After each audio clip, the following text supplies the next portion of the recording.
नमस्कार प्रिय विद्यार्थियों। आज के वीडियो के माध्यम से हम लोग चर्चा करेंगे हिंदी साहित्य बीए फोर्थ सेमेस्टर के बच्चों के लिए। यह तीसरी क्लास होगी, यानी कि चैप्टर 3 के बारे में चर्चा करेंगे। इससे पहले 2 अध्याय ऑलरेडी हम लोगों ने डिस्कस कर लिया है और 2 अध्याय में हम लोगों ने खास करके अनुवाद के बारे में विधिवत जानकारी ग्रहण कर ली है। यूनिट नंबर 1 में बेसिकली थोड़ा बड़ा यूनिट नंबर 1 है आपका, जिसमें हमने अनुवाद का परिभाषा, अनुवाद के स्वरूप, अनुवाद का महत्व और ये सब हमने देखा। ठीक है, आज के वीडियो के माध्यम से हम लोग अनुवाद के रूप देखेंगे, यानी अनुवाद के प्रकार बेसिकली, और उसी के साथ साथ जो है बेसिकली आज जो होगा आपका जो आज का चैप्टर है वो चैप्टर नंबर 3 है। इसके बाद में 4, 5, 6, 7 यानी 7 चैप्टर्स के माध्यम से आपकी इकाई संख्या जो 1 होगी वो संपन्न होगी और फिर उसके बाद में इकाई संख्या 1 के जो ऑब्जेक्टिव टाइप के क्वेश्चंस हैं वो आपके यूनिट नंबर 1 के सारे क्वेश्चंस एक वीडियो के माध्यम से मैं आपको दे दूंगा। ठीक है, तो आज की वीडियो के माध्यम से अनुवाद के प्रकार और अनुवाद के रूप के बारे में हम चर्चा करेंगे। ठीक है, आइए जानने का प्रयास करते हैं। BA fourth semester Hindi subject अगर आपका है तो हिंदी अनुवाद आपको पढ़ना पड़ता है। अगला चैप्टर जो आएगा इसके बाद में हम लोग चैप्टर 4 में हम लोग हिंदी अनुवाद में पढ़ेंगे लिपि अंतरण के बारे में। लिपि अंतरण की परिभाषा, उसका अर्थ, उसका उपयोग, उसकी आवश्यकता और इसके प्रकार के बारे में जानेंगे। ठीक है, फिर इसके बाद में आपका अगला चैप्टर आएगा इकाई नंबर मतलब कि 5 इकाई नंबर 1 का। इसमें हम लोग चर्चा करेंगे मशीनी अनुवाद के बारे में कि मशीनी अनुवाद क्या होता है, इसकी परिभाषा देखेंगे। मशीनी अनुवाद कितने प्रकार का होता है और इसकी वर्तमान में क्या आवश्यकता है या प्रासंगिकता क्या है, इन सभी मुद्दों पर चर्चा करते हुए हम आगे बढ़ेंगे। ठीक है, इसके साथ ही साथ अगला जो चैप्टर आपका आएगा चैप्टर नंबर जो है 6, उसमें हम लोग चर्चा करेंगे। 6 वाले चैप्टर में हम लोग किसके बारे में चर्चा करेंगे? अनुवाद का गुण, दायित्व और अपेक्षाओं के बारे में। और इसके बाद में अनुवाद में रोजगार की जो संभावनाएं हैं अगले चैप्टर में हम लोग वो देखेंगे, यानी 7वें चैप्टर के माध्यम से आपका पूरा संपन्न हो जाएगा। तो यहाँ पर आपका 5वां चैप्टर है, मतलब कि तीसरा चैप्टर है अनुवाद के अनेक, मतलब अनुवाद के रूप, जो विभिन्न रूप हैं उसके बारे में चर्चा करेंगे। हेडिंग डालेंगे अनुवाद के रूप, लिखेंगे अनुवाद जो होता है। अनुवाद क्या होता है मैंने आपको ऑलरेडी बता रखा कि अनुवाद जो होता है जब हम एक भाषा, देखिए इसमें 2 भाषाएं होती हैं। एक होती है स्रोत भाषा, ठीक है, समझें, स्रोत भाषा, ठीक है, और दूसरी होती है लक्ष्य भाषा। ठीक है, लक्ष्य भाषा। तो जब हम स्रोत भाषा की बातों को लक्ष्य भाषा में कन्वर्ट करते हैं तो यही प्रक्रिया क्या कहलाती है? अनुवाद कहलाती है। स्रोत भाषा क्या है? यानी मान लेते हैं हिंदी में कोई चीज़ लिखी हुई है और उसी को अंग्रेजी में लिखना ही आपका, तो अंग्रेजी में लिखना, कोई चीज़ हिंदी में लिखी हुई है, ठीक है, और आपको ने उसको किस में लिखना है? अंग्रेजी में उसको आपको अनुवाद करना है। तो यहाँ पर अंग्रेजी जो होगी, यानी जिस भाषा में अनुवाद करना है वो लक्ष्य भाषा होगी, जिस भाषा का अनुवाद करना है वो स्रोत भाषा होगी। ठीक है, तो स्रोत भाषा का लक्ष्य भाषा में स्थानांतरण करना, ठीक है, लिप्यंतरण करना ही अनुवाद होता है। अनुवाद में भाव वही रहता है, बाकी उसमें जो है उसका स्ट्रक्चर बदल जाता है, उसके व्याकरणिक नियम भी बदल सकते हैं। ठीक है, कई सारी चीज़ें परिवर्तित होती हैं। तो अनुवाद आपका यही होता है। अनुवाद तो आप जान ही गए हैं, पुनः कथन, दोबारा से कहना, ये अनुवाद का अर्थ होता है। ठीक है, अनुवाद के रूप, हेडिंग डालेंगे अनुवाद के अनेक रूप होते हैं, लिखेंगे भिन्न भिन्न आधारों पर अनुवाद के रूप को भिन्न भिन्न प्रकार से बांट सकते हैं या भिन्न भिन्न प्रकार के अनुवाद माने जाते हैं, चूँकि इसके आधार अलग है। पहला होता है पूर्ण अनुवाद, अंग्रेजी में कहते हैं फुल ट्रांसलेशन। ठीक है, दूसरा अनुवाद होता है आंशिक अनुवाद, यानी कि जिसको आप पार्सल ट्रांसलेशन कहते हैं, पार्टियल ट्रांसलेशन कहते हैं। तीसरा होता है समय अनुवाद, टोटल ट्रांसलेशन कहते हैं। एक होता है चौथा बद्ध अनुवाद, जो कि एक प्रकार से जिसमें आप कुछ रिस्ट्रिक्टेड चीज़ें होती हैं उस पर फोकस करते हैं। ठीक है, तो इस तरीके से ये आपके अनुवाद के 4 रूप हो सकते हैं। इसी तरीके से अनुवाद के और भी कई रूप होते हैं, जैसे कि पद्य अनुवाद होगा, जब किसी हम कविता का अनुवाद करते हैं तो पद्य अनुवाद में आता है। जैसे निबंध का अनुवाद हुआ या कहानी का अनुवाद कर दिया, उपन्यास का अनुवाद कर दिया तो वो गद्य अनुवाद हो गया। ठीक है, तो पद्य और गद्य आप जानते हैं। पद्य माने क्या होता है? जो कविता फॉर्म में होता है वो पद्य होता है। गद्य जो कहानी निबंध इस टाइप का होता है, ठीक है, जिसमें लय छंद ये सब नहीं होता है, वो होता है आपका गद्य। जिसमें पद्य छंद ये अलंकार वगैरह होते हैं वो सब आपका पद्य होता है। तो इसका अनुवाद पद्य अनुवाद, गद्य अनुवाद। इसके अलावा तीसरा होता है छंदबद्ध अनुवाद, कि छंद में मतलब बंद करके अनुवाद करना, जैसे कोई छंदबद्ध रचना लिखी है उसका अनुवाद करना उसी छंद में। ठीक है, छंद मुक्त अनुवाद, यानी छंद से बाहर या छंद के अकॉर्डिंग अनुवाद ना करना। ठीक है, तो इस तरीके से अनुवाद के कई प्रकार हो सकते हैं। इसके अलावा नाट्य अनुवाद, जब हम नाटक का अनुवाद करते हैं, कथा अनुवाद जब किसी कथा का अनुवाद करते हैं, ठीक है, अन्य किसी साहित्यिक विधा का अनुवाद। तो इस तरीके से साहित्यिक विधाओं के आधार पर अगर देखें तो अनुवाद के 7-8 तरीके हो सकते हैं, ठीक है, 7-8 प्रकार हो सकते हैं, 7-8 रूप हो सकते हैं। तो अनुवाद के अगर आधारों के हिसाब से देखेंगे तो अनुवाद के कई रूप हमारे समक्ष आ जाएंगे। तो अनुवाद के आधार के अकॉर्डिंग हम देखेंगे तो अनुवाद को कई भागों में हम बांट सकते हैं, कई रूपों में देख सकते हैं, जैसा कि हमने ऊपर आपको बताया, ठीक है। विषय के आधार पर अनुवाद के अनेक भेद किए जा सकते हैं। किसी अनुवाद की मूल प्रकृति के आधार पर अनुवाद के प्रमुख प्रकार निम्नलिखित होते हैं। अगर इसकी मूल प्रकृति पर यानी अनुवाद के जो है बेसिक नेचर पर फोकस करें तो अनुवाद के कई प्रकार हो सकते हैं, और जो अनुवाद के प्रकार सर्वमान्य भी होते हैं उसको हम एक एक करके विस्तार से जानने का प्रयास करते हैं, ठीक है। पहला होता है आपका शब्द अनुवाद, ठीक है। क्या होता है भैया? शब्द अनुवाद। शब्द अनुवाद क्या होता है? देखिए, शब्दानुवाद, जब हम किसी पर्टिकुलर शब्द का अनुवाद करते हैं तो शब्दानुवाद कहलाता है। लिखेंगे शब्दानुवाद में, हेडिंग डालेंगे शब्दानुवाद, पहला अनुवाद लिखेंगे। शब्द अनुवाद में मूल पाठ के प्रत्येक शब्द का लक्ष्य भाषा में अनुवाद किया जाता है, यानी एक एक शब्द का अनुवाद, जिस स्रोत भाषा में जितने शब्द लिखे हैं उतने शब्द का अनुवाद शब्द को ध्यान में रख करके किया जाता है, ठीक है, कि इस शब्द का पर्टिकुलर उसकी मीनिंग क्या होगी। और यह मूलतः अभिधात्मक होता है। अभिधात्मक मतलब होता है जो लिखा है उसका उसी रूप में लिखना, यानी उसमें कुछ छेड़छाड़ नहीं करना है, उसका भावार्थ नहीं लिखना है, उसका लक्ष्य अर्थ लिखना है, यानी उसका जो शाब्दिक अर्थ होगा, वास्तविक अर्थ होगा, वही लिखना है। इसलिए कुछ विशिष्ट विषयों तक ही इसकी उपयोगिता होती है, यानी कि शब्दानुवाद जो होता है ये ज़्यादा व्यापक नहीं होता है, इसका दायरा सीमित होता है, ठीक है।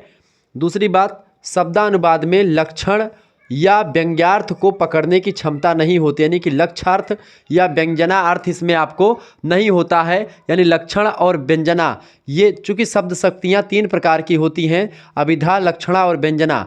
अनुवाद बेटा जो शब्दानुवाद होता है वो अभिधात्मक जो है अनुवाद होता है, लक्षणा और व्यंजना शब्द शक्ति का इसमें कोई महत्व नहीं होता है, ठीक है। यहाँ यह ध्यान अवश्य रखना चाहिए अनुवादकर्ता को कि शब्दानुवाद में वाक्य रचना और विशेषताएं लक्ष्य भाषा की अपनी होती हैं और स्रोत भाषा की नहीं होती हैं।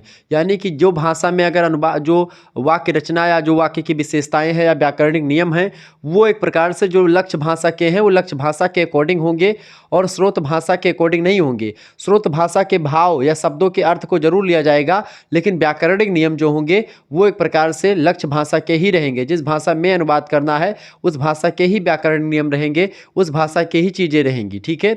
लेकिन जो मूल अर्थ होगा शब्दों का मुख्य यानी पॉइंट टू पॉइंट जो शब्द का होगा उसका वैसे के वैसे अनुवाद होगा। जैसे जब हम काव्य अनुवाद करते हैं तो उसमें अभिधात्मक अनुवाद नहीं होता है, वहाँ पर लक्षणा और व्यंजना शब्द शक्तियाँ प्रबल होती हैं, क्योंकि वहाँ पर कविताओं में कहा कुछ और जा रहा होता है और लिखा कुछ और होता है। ऐसे में एक प्रकार से अभिधात्मक शब्द शक्ति वहाँ पर ना काम करके लक्षणात्मक या व्यंजना अर्थ शब्द शक्तियाँ काम करती हैं, ठीक है। तो ये चीज़ें ध्यान रखेंगे। तो ये अनुवाद हो गया शब्दानुवाद। दूसरा अनुवाद आपका होता है अर्थानुवाद। हेडिंग डालेंगे अर्थानुवाद, या जिसी को अर्थानुवाद को भाव अनुवाद कहते हैं। जब हम भावों का अनुवाद करते हैं कि स्रोत भाषा में जो भाव लिखा है उस भाव को हमने स्रोत भाषा में पहले पढ़ा, फिर उसके बाद में उसको अपने हिसाब से उसी भाव को दूसरे शब्दों में हमने लक्ष्य भाषा में कन्वर्ट कर दिया। उसमें हम शब्दों के पर्टिकुलर अनुवाद पर फोकस ना करके हम उसको एक प्रकार से विस्तार से चीज़ों पर फोकस करते हैं और ख़ास करके उसके भावों को पकड़ते हैं, ठीक है, उसके अर्थों को पकड़ते हैं, ना कि उसके शब्दों को पकड़ते हैं। यानी कि शब्द कुछ भी लिखा हो उसका जो मूल भाव कभी कहना क्या चाह रहा है या उस रचना में क्या चीज़ें कही जा रही हैं उसको पहले अनुवादकर्ता समझता है खुद, और समझने के बाद में उसको अपने हिसाब से उसी मूल भाव को अपनी भाषा में लिखता है या लक्ष्य भाषा में लिखता है, कन्वर्ट करता है। वो होता है अर्थानुवाद या भाव अनुवाद। अर्थानुवाद या भाव अनुवाद में स्रोत भाषा के शब्दों पर ध्यान ना दे करके उनके अर्थ या भाव विचार का लक्ष्य भाषा में अनुवाद किया जाता है। जो बातें कही जा रही होती हैं उन्हीं बातों का लक्ष्य भाषा में कन्वर्डेशन ही या जो है उसको बदल देना ही अनुवाद होता है, खास करके अर्थानुवाद या भावानुवाद। शब्दानुवाद यदि शारीरिक अनुकृति होता है, शब्दानुवाद में क्या होता है, उसका जो स्ट्रक्चर होता है, जैसे शब्द का जो मीनिंग होगा उसी मीनिंग के अकॉर्डिंग उसमें लिख दिया गया, तो वो शब्दानुवाद हो गया। लेकिन जो अर्थानुवाद होता है वो, या भावानुवाद जो होता है, ये एक आत्मा का प्रतिरूप होता है। जहाँ कि शब्दानुवाद एक शरीर के रूप में काम करता है, वहीं जो अर्थानुवाद होता है एक जीव आत्मा का काम करता है। ठीक है, यानी अनुवाद का, शब्दानुवाद और अर्थानुवाद दोनों का अपने अपने जगह पर अलग अलग महत्व है। भावानुवाद एक प्रकार का पुनर्सृजन होता है, दोबारा से किसी मूल भाव को दोबारा से दूसरी तरीके से लिखना या समझना। भाव विचार वही रहेंगे जो स्रोत भाषा के हैं, लेकिन लक्ष्य भाषा में जो उसके कहने की शैली होगी वो डिफरेंट हो सकती है। डॉक्टर रीता रानी पालीवाल, जो कि बहुत अच्छी विद्वान मानी जाती हैं अनुवाद के क्षेत्र में, इन्होंने भावानुवाद इनके शब्दों में अगर देखें तो भावानुवाद में स्रोत भाषा की शारीरिक योजना के समाप्त हो जाने से अनुवाद मुक्त दिखाई देती है, और शाब्दिक यांत्रिकता से मुक्त हो जाने के कारण से अनुवाद अपनी सृजनात्मकता की वजह शक्ति से काम लेता है।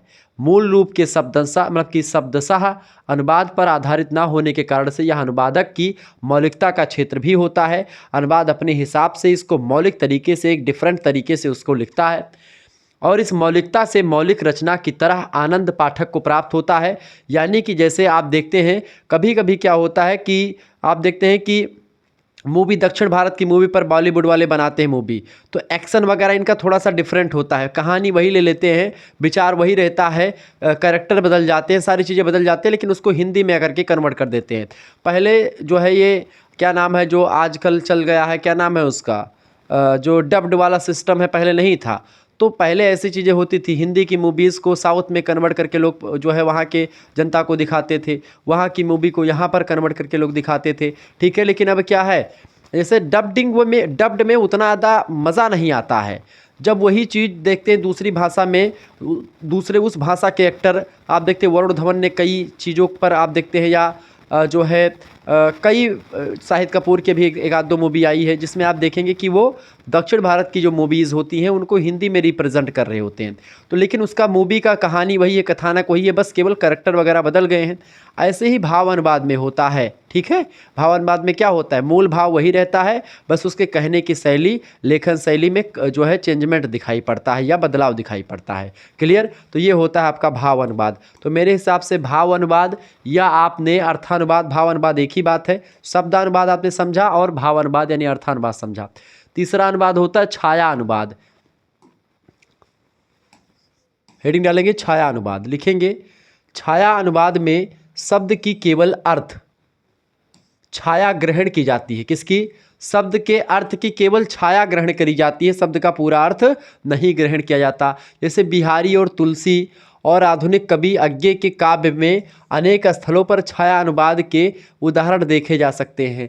ठीक है, लिखा कुछ और है, उसका अर्थ भी कुछ और निकल रहा है, लेकिन उसको जो है उसके अर्थ को एक अलग तरीके से, ठीक है, अनुवादक को जो अंश मार्मिक लगता है, सरस लगता है, नया लगता है, सहज प्रतीत होता है, ठीक है, उन शब्दों को, उन चीज़ों को, उन पॉइंट्स को अनुवादक ग्रहण करता है, और उन्हीं अंशों से प्रेरित होकर के, मोटिवेट होकर के अनुवादक जो होता है अपनी भाषा में रचना करता है। तो स्रोत भाषा के मार्मिक, सरस, नवीन और सहज चीज़ों को ग्रहण करके लेखक जो होता है अपनी भाषा में उसकी रचना करता है।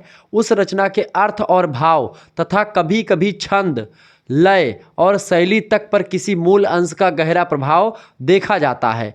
ऐसे प्रभाव और छाया को लेकर के की गई रचनाएं छाया अनुवाद की ही प्रतिफल होती हैं। कहने का तात्पर्य यहाँ पर यह है कि छाया अनुवाद जो होता है एक प्रकार से अनुवाद की छाया जैसे होती है, कि जिस तरीके से उस अंश में था वही अंश, वही लय, वही शैली में आपको दूसरी चीज़ों में दिखाई पड़ रहा है। लेकिन क्या होता है, उसको पढ़ने के बाद में जो चीज़ें मार्मिक, सरस, नवीन, सहज लगती हैं उसको पहले ग्रहण करता है, फिर उसको उसी छंद में, उसी लय में या उसी शैली पर आधारित करके लिखता है लेखक, जिससे क्या होता है एक नवीनता भी आती है और एक पाठक को रुचिकर भी लगता है और लोग पढ़ते भी हैं उसको। ये होता है छाया अनुवाद, अर्थ की छाया को ग्रहण करके करते हुए अनुवाद करना। चौथा, रूपांतरण, रूप अंतरण यानी रूप माने काया, अंतरण माने बदल जाना, जब चीज़ें एक प्रकार से डायरेक्ट टू डायरेक्ट बदल ही जाएं। देखिए, किसी रचना के रूप को या कृति के रूप को, कृति माने रचना, ठीक है, उसके रूप को बदल करके उसे दूसरा रूप देने को रूप अंतरण कहा जाता है।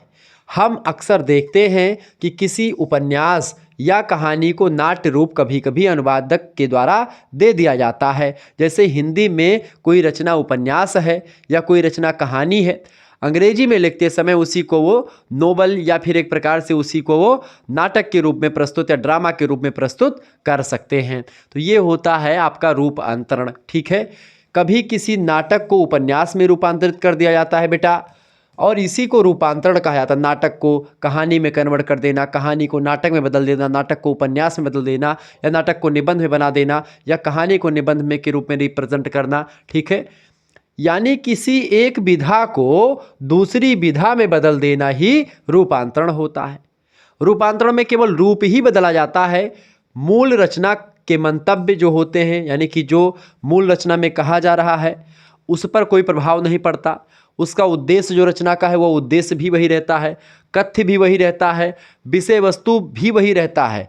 विषय वस्तु, कथ्य, उद्देश्य और मंतव्य को नहीं छेड़ा जाता, बाकी सभी चीज़ें कन्वर्ट हो जाती हैं। लेकिन मंतव्य यानी कि जो विचार एक लेखक देना चाह रहा होता है स्रोत भाषा में, उन विचारों को ग्रहण करके उस रचना का उद्देश्य क्या था, स्रोत भाषा की रचना का उस उद्देश्य को ग्रहण करके क्या कहानी थी और क्या विषय वस्तु थी, उसको ग्रहण करके तब उसको अपनी भाषा में दूसरे विधा में कन्वर्ट करना ही रूपांतरण कहा जाता है। तो ये हो गया रूपांतरण, ठीक है। ये भी अनुवाद का ही एक प्रकार है। अगला होता है बेटा सारा अनुवाद। सार, सार सार को गह दिए और थोथा दिए उड़ाए, यानी कोई बहुत बड़ी विषय वस्तु है, उसको जब अनुवाद करने का लिखना है, कोई बहुत ही एक मान करके चलो कि किस तरीके से लिखा गया है, आप अगर मानो तो पल्लवन टाइप की कोई रचना है जिसमें खूब फैलाव लिखा हुआ है, उसको एक संकीर्ण दायरे में उसके मूल भाव को अपने शब्दों में कम से कम शब्दों में लिखना सार अनुवाद होता है। इसमें अनुवादक बहुत लंबे या बड़े अंश का संपूर्ण अनुवाद ना करके केवल उसके सारांश का अनुवाद करता है। जैसे कभी कभी बड़े बड़े उपन्यासों का सारांश लिखता है व्यक्ति, से हिंदी के उपन्यास का सारांश अंग्रेजी में लिख दिया, या अंग्रेजी के तमाम उपन्यास हैं उनको हिंदी में सारांश के रूप में आप गूगल पर सर्च करेंगे मिल जाएगा। ऐसे ही तमाम प्रकार के दक्षिण भारत के अनुवाद हैं, उनको एक प्रकार से हिंदी में अगर आप उसके सारांश देखेंगे तो आपको गूगल पर मिल जाएंगे। तो कहीं ना कहीं पे वो सारांश करना, सारांश मतलब कि किसी बड़ी वस्तु या किसी उपन्यास के मूल बातों को जो जो उसमें मूल मंतव्य कहा गया है उसका सारांश कहा गया है, उस सारांश को दूसरी भाषा में लिख देना ही एक प्रकार से सारा अनुवाद कहा जा सकता है। अनुवाद की दृष्टि से केवल प्रमुख अर्थ पर रहती है। सारा अनुवाद का प्रमुख क्षेत्र पत्रकारिता होता है। पत्रकारिता में ऐसे खूब देखने को मिलता है कि जैसे अमेरिकन पत्र मतलब कि उसमें क्या छपा है तो उसको इंडिया में थोड़ा सा उसको कम करके चीज़ें बता दी जाती हैं। छठा अनुवाद होता है टीका या भाष्य, ठीक है। देखिए, भारत में किसी कृति या रचना की टीका लिखने की बहुत लंबी परंपरा रही है। आप देखेंगे वेदों की तमाम टीकाएँ लिखी गई, उपनिषदों की तमाम टीकाएँ लिखी गई, गीता की तमाम टीका लिखी गई और काव्य शास्त्रीय ग्रंथों पर भी तमाम टीकाएँ महाभारत, रामायण, रामचरितमानस पर लिखी गई है, ठीक है। इसमें अनुवाद के साथ साथ व्याख्या और व्याख्या के साथ साथ उदाहरण और प्रमाण भी दिए जाते हैं। आप श्रीमद् भगवद गीता पुस्तक उठा करके देखेंगे तो एक श्लोक की व्याख्या ऐसे लिखा है कि यदा यदा ही धर्मस्य ग्लानिर्भवति भारतः अभ्युत्थानम् अधर्मस्य तदात्मानं सृजाम्यहम्। यह लिखा है कि यत्र योगेश्वरा कृष्णो यत्र पार्थो धनुधरा तत्र श्री विजय विभूति ध्रुवा नीति मतरमा। तो इसका अर्थ भी लिखा रहता है, इसकी पहले व्याख्या होती है, व्याख्या के बाद में इसमें एक आध दो श्लोक और इसी व्याख्या के रेफरेंस में दिया जाता है, उसका पूरा का पूरा एक लंबा चौड़ा एक प्रकार से विवरण दिया जाता है इसको समझाने के लिए। तो ऐसा अनुवाद को टीका कहा जाता है, उसको टीका या भाष्य अनुवाद कहते हैं, ठीक है। इस प्रकार टीका या भाष्य मात्र शब्दानुवाद नहीं होते हैं, शब्द के अनुवाद नहीं होते कि भाई एक एक शब्द का अनुवाद होता है, ये एक प्रकार से ना ही अर्थानुवाद होते हैं, यानी अर्थानुवाद भी नहीं होते हैं। टीका में इन दोनों का सम्मिश्रण होता है, यानी अर्थानुवाद शब्दानुवाद सबको मिला करके पाठक के लिए उस विषय वस्तु को रुचिकर बना करके रिप्रेजेंट करना, ताकि पाठक उसको ऐसे बढ़िया चुरुआ बांध करके घट घट घट घट पी ले। कहने का मतलब ये है कि जब कोई पढ़ने वाला व्यक्ति किसी रचना को ना पढ़ करके या उस रचना को पढ़ने में अक्षम होता है, नहीं समझने योग्य होती है वो रचना, तो सामान्य वर्ग के पाठकों के लिए जो टीकाकार होते हैं, भाष्यकार होते हैं, वह एक प्रकार से सरल शब्दों में उस जो है पर्टिकुलर जो रचना होती है उसकी व्याख्या प्रस्तुत करते हैं, सरल शब्दों में उसको उदाहरण के माध्यम से, तमाम उदाहरणों के माध्यम से उस पर्टिकुलर चीज़ों को समझाने का प्रयास करते हैं।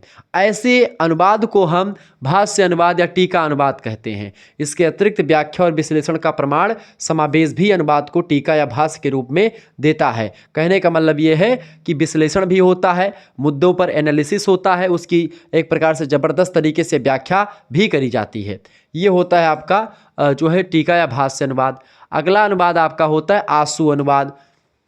देखिए हेडिंग डालेंगे आंसू अनुवाद। आंसू अनुवाद क्या है भैया? देखिए आंसू अनुवाद का कार्य दुभाषिया करता है। दुभाषिया मतलब कि जो 2 या 3 भाषाओं का ज्ञाता होता है। जैसे मान लेते हैं अयोध्या में आप घूमने आइए, या कोई विदेशी मान लेते हैं, कोई ब्रिटेन का कोई स्त्री पुरुष बढ़िया से, वो थोड़ा सा 40-45 साल के हैं और वो यहाँ पर आ रहे हैं घूमने, भगवान राम के मंदिर का दर्शन करने। अब उनको नहीं पता होता है कि यहाँ पर क्या कैसे चीज़ें करते हैं, तो वो एक दुभाषिया लेते हैं। अब वो दुभाषिया कौन होता है? जो अंग्रेजी भी जानता है और हिंदी भी जानता है और उस क्षेत्र का होता है। अब वह क्या करता है? वह उन दोनों जो है व्यक्तियों को, स्त्री पुरुष जो आए हैं इंग्लैंड के, ब्रिटेन के, उनको घुमाएगा और उनको बताएगा। तो वो इंग्लैंड का व्यक्ति जो होगा वो किसी दुकान वाले थे, उसको कुछ लेना है, तो दुकान में पूछेगा कि मतलब कि अंग्रेजी में बोलेगा कि भाई ये कितने में आप बेच रहे हो। तो उसको एक जो बगल में खड़ा होगा दुभाषिया, वो बताएगा कि हाँ भाई, दुकान वाले से कहेगा कि ये कह रहा है कि ये कितने में दे रहे हो। तो दुकान वाला बोलेगा कि ये 10 रुपये का एक पीस है। तो फिर वही दुभाषिया बताएगा उसको अंग्रेजी में करके कि भाई हाँ 10 रुपीज़ 1 पीस, ऐसे करके उसको बताएगा। यानी कि एक दुभाषिया होता है जो दोनों भाषाओं को जानता है और एक आध दो भाषा में और प्रवीण होता है, और वह साथ साथ रहता है और 2 लोगों के बीच के जो संचार होता है या कम्युनिकेशन होता है उसको हैंडल करने के लिए एक दुभाषिया का ज़रूरत होती है कि वो कहने के साथ साथ तुरंत जो है अनुवाद करता रहता है। ऐसे ऐसे कभी कभी आप देखते होंगे जैसे कोई नेता मंत्री हैं, वो किसी दूसरे एरिया में गए भाषण देने के लिए। अब चूंकि उनको उस पर्टिकुलर एरिया की भाषा नहीं आती है, तो ऐसे स्थिति में भाषण देंगे अपनी भाषा में, ठीक है। मतलब मान लेते हैं कि अभी मोदी जी जाएँ जो है तमिलनाडु में और भाषण देना हो। अब मोदी जी हिंदी में भाषण दें, ठीक है, या गुजराती में भाषण दें, और उसको वहीं पे बगल में एक माइक लेकर के व्यक्ति खड़ा होगा, वो जो गुजराती में मोदी जी बोलेंगे उसी गुजराती को वो तमिल भाषा में कन्वर्ट करके तुरंत बोलेगा। बगल में एक स्टेंजा बोले, वो उस स्टेंजा का तुरंत रूपांतरण करके बोला। आंसू अनुवाद में बहुत सतर्कता का होना बहुत जरूरी होता है। तो आंसू अनुवाद का कार्य दुभाषिया करता है, यही होता है आंसू अनुवाद। आज की परिस्थितियों में आंसू अनुवाद अत्यंत आवश्यक हो गया है। दो भिन्न भाषा भाषी व्यक्तियों के बीच विचारों का आदान प्रदान आंसू अनुवाद के रूप में किया जाता है। आंसू का अर्थ होता है शीघ्र, तुरंत, तत्काल, तुरंत ही अनुवाद करना है, तत्काल ही। जैसे एक बगल में बोल रहा तुरंत उसका हिंदी में कन्वर्ट करके, अंग्रेजी में बोला तो हिंदी में बोला तो अंग्रेजी में, इस तरीके से कन्वर्ट करके बताना। भिन्न भिन्न भाषाओं में अपनी बात करने वाले दोनों पक्ष आंसू अनुवाद के सहारे ही एक दूसरे के कथन का अर्थ समझ पाते हैं। आंसू अनुवाद तुरंत और तत्काल अनुवाद करता मतलब कि चलता है। अनुवाद का यह रूप सबसे कठिन होता है और आंसू अनुवाद का प्रमुख क्षेत्र राजनीतिक संवाद होता है। नेता मंत्रियों के बीच में जब चीज़ें या भाषण वगैरह देते तो ऐसे अनुवाद देखने को मिलता है, ठीक है। राहुल गांधी ने एक आध दो बार जो है अपना भाषण दिया है दूसरे इलाकों में, विभिन्न मतलब कि अलग भाषा वाले क्षेत्र में, तो उन्होंने आंसू अनुवादक को रखा था। मैंने इसको सुना, मतलब कि देखा भी है। तो इस तरीके से ये हो गया आंसू अनुवाद। तो इस तरीके से आप लोगों ने अनुवाद का ये देखा। तो फिर मिलेंगे हम नेक्स्ट वीडियो में, तब तक के लिए जय हिंद जय भारत। आप सभी का बहुत बहुत धन्यवाद। और अगला जो चैप्टर आपका होगा वो होगा लिपि यंत्रण का। अब लिपि यंत्रण क्या है इसको हम समझेंगे नेक्स्ट चैप्टर में, चौथे चैप्टर में, ठीक है। धन्यवाद, मिलते हैं फिर नेक्स्ट वीडियो में, तब तक के लिए जय हिंद जय भारत। आप सभी का बहुत बहुत धन्यवाद हमारे साथ जुड़ने के लिए। इसी प्रकार से अपना प्यार हमेशा बनाए रखेंगे। बहुत बहुत धन्यवाद आप सभी का, ठीक है। वीडियो को लाइक कर दीजिएगा, चैनल पर नए हैं तो सब्सक्राइब भी कर दीजिएगा।